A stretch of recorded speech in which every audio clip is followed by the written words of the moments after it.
Chris Allison. I'm the ward manager and I manage the inpatient unit.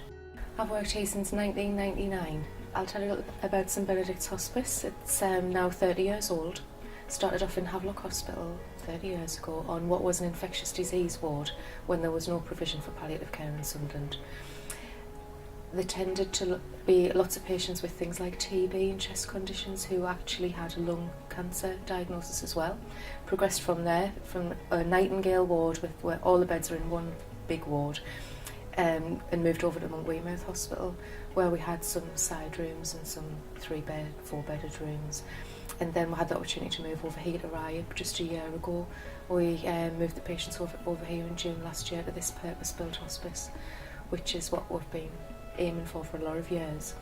So this hospice now is exactly what we want it to be. The facilities here are exactly what we think our patients need. We're not having to compromise in any way. We don't have to make do with what we've got and try and fit the patient in to the building. The building was designed wholly to meet the patient's needs. And patients and their families were quite heavily involved in the design and the flow of the building and the way it was produced by the architects, the colour schemes, the decor, right the way down to naming the rooms and being really quite involved in that. I used to work in an acute surgical ward at the hospital and found that the patients who needed a higher level of care didn't get as much priority. I couldn't spend as much time with them as I wanted to, and thought that if I worked in an area where I could have more direct patient care, I would find the job more rewarding. So I moved into palliative care from there.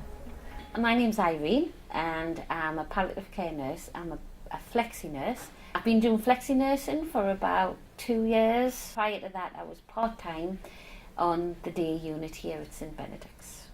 When I was younger, I had a good friend from the age of 17 who, when we were 36, she had head and neck cancer and I helped nurse her until she died. And that sparked me interest in making sure that people die with dignity and care and comfort, and that's why I chose to go into palliative care. In all walks of life you get, in human nature, is you get involved with some patients and professionally you try and keep that balance of being a professional with them all, but there are some who you gel with and you have just that little bit of specialness about them. I think it helps if you've got a supportive family, so you can go home and say to your family, I've had a shit day today and lots of things have happened which has been quite emotional. But what you do find as well is that within the hospice they have a good support system, so you can come out of a situation and you can go to another colleague and you can say, I really need a hug. I really need a hug, because you're feeling emotional, so you can get lots of support from your colleagues as well in the hospice. So yeah, that's how you deal with it. Yeah, and it's okay to cry. It is okay to cry. I was working in the community on the out of hours service, and we'd been called into this little lady called Dorothy, and anyway, when I went in, there was something about me and Dorothy that just gelled straight away. And one of the first things she said to us was, hello, I've got my little Willie in here. And I was like, okay, that's fine. And a little Willie was the little meerkat that you could get from meerkat.com, whatever it was called. And she used to love that, and she used to joke on about it as well. She had a fantastic character. She had 4 daughters, and the daughters were sitting on the couch, and she said to us, can I ask you something? And I said, she was, do you know any happy hymns? And I said, oh yeah, I do know. Oh, what? All things bright and beautiful? Yeah, that's a happy hymn. All right, okay. And then one of the next visits I went, it was a lovely greeting, and it was, hello, how are you, and stuff, and was doing her care, and she said, Irene, can you tell us when it's going to be?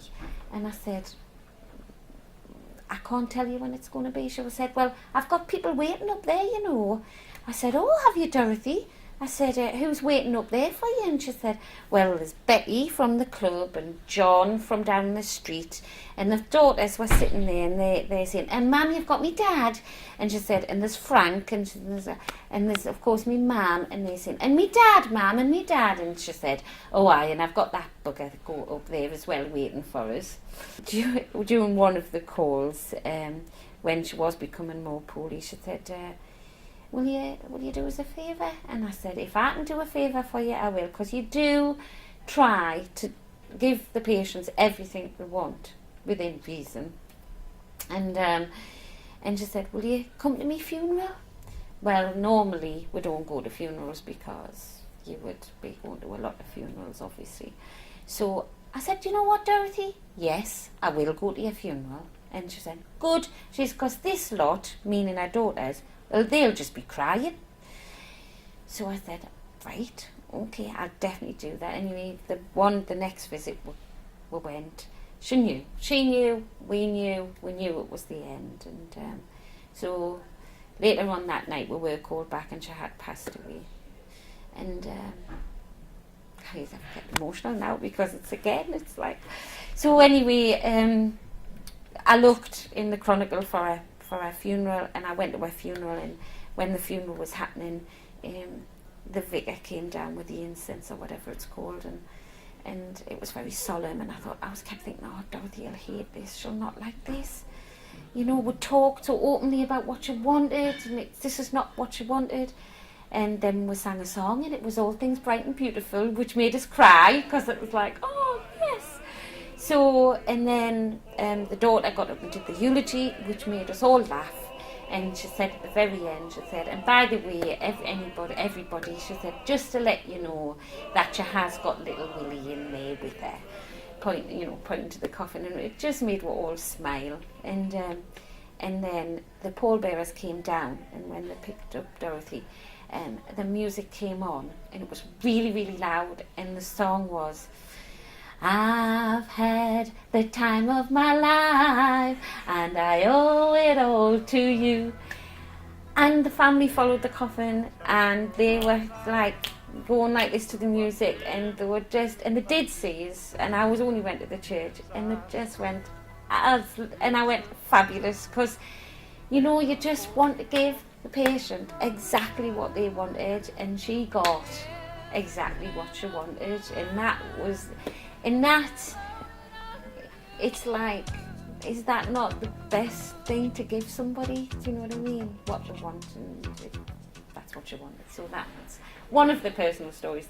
I suppose I've got lots really, but that one is my best, is at the moment. I'm sure there'll be more. I'm Mrs. Isabella Florence Lancaster.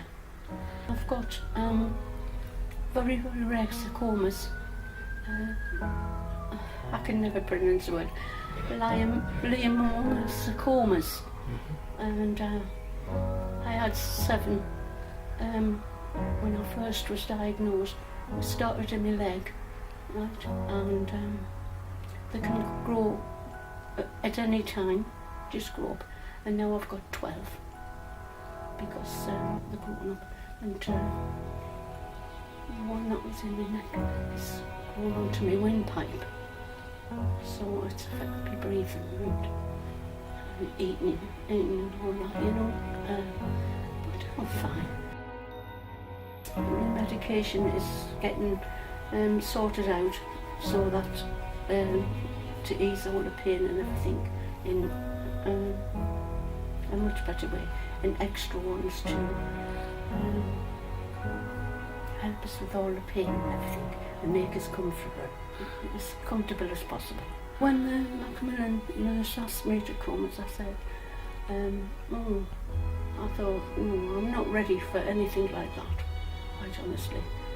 And then she kept asking us, saying, so I'm sure you'll enjoy it, and I'm sure you'll fit in. Anyway, I come for a visit one day, and I did, and I really enjoyed it. I did. Everybody was so nice and kind, and I really felt as if I had that little bit of freedom, as I said, that day. There's not one thing I could say, or staff or anybody that hasn't been and sort of looked after you well and kind and listened to what you've got to say, and that's nice to know, really nice. And I do a lot of crafts to keep myself busy. I like goals. I set myself goals, I know what I want to do, and that keeps my mind busy. And they're always willing to get wherever you need, to help you on and encourage you to try and do things, to keep yourself busy really, and take your mind off things, which is a really good help. Treating it pretty well, my husband, and you know what I mean, and he's really, really good.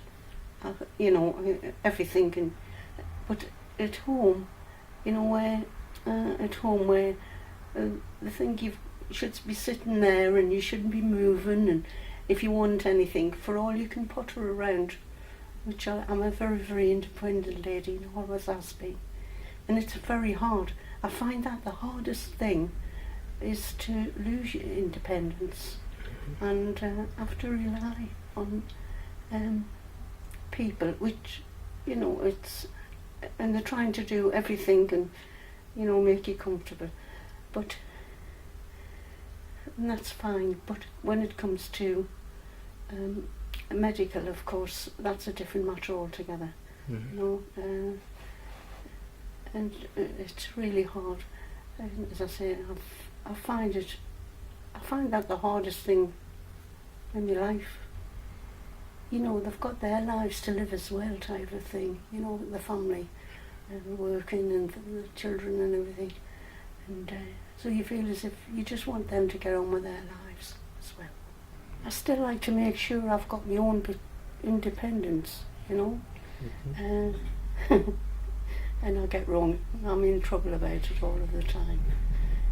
But that is the hardest thing, for someone to accept. It is the hardest. That's what you miss. You miss your life with your family, really. Little things what you wouldn't, any other thing you wouldn't even dream about thinking about. I've got 5. 4 boys and 1 girl, and I've got 1, 2, 3, 4, 5 grandchildren and 1 great granddaughter, and they're all very lovely. And the one that's just been today, he hasn't known me any other way, because he's 5 on Christmas, and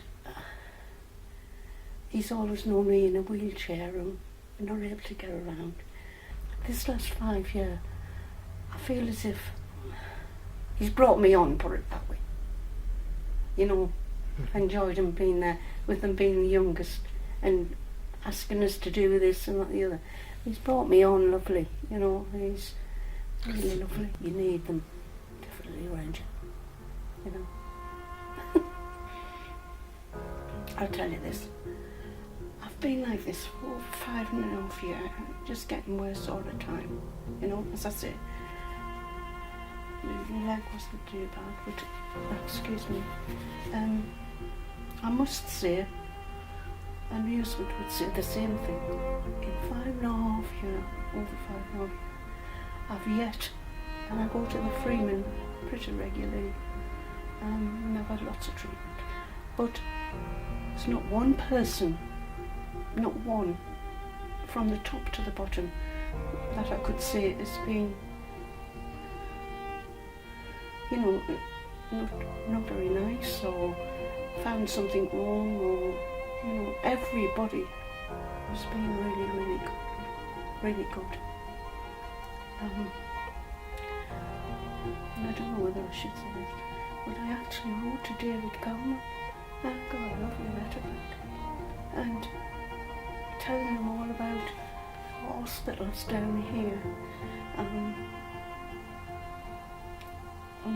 how good they were, and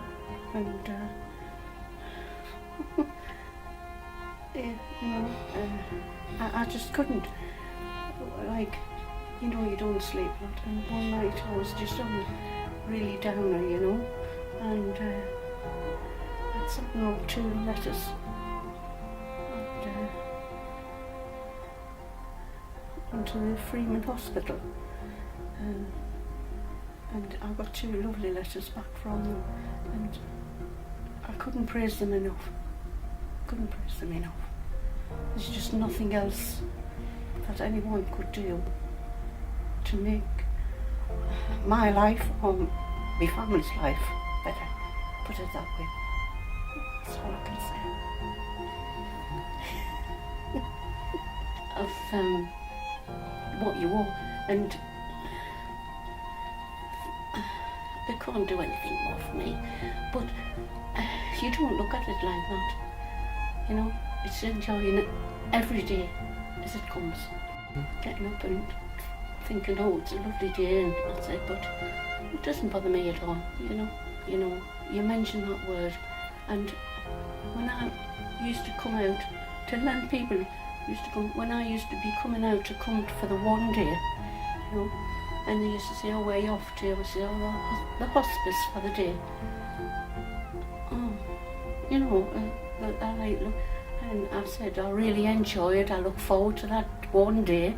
And I think they looked as much to say, well, you know, really, is this the end of the world when she's going there, quite honestly? And it's not. It's a beginning. It's a beginning.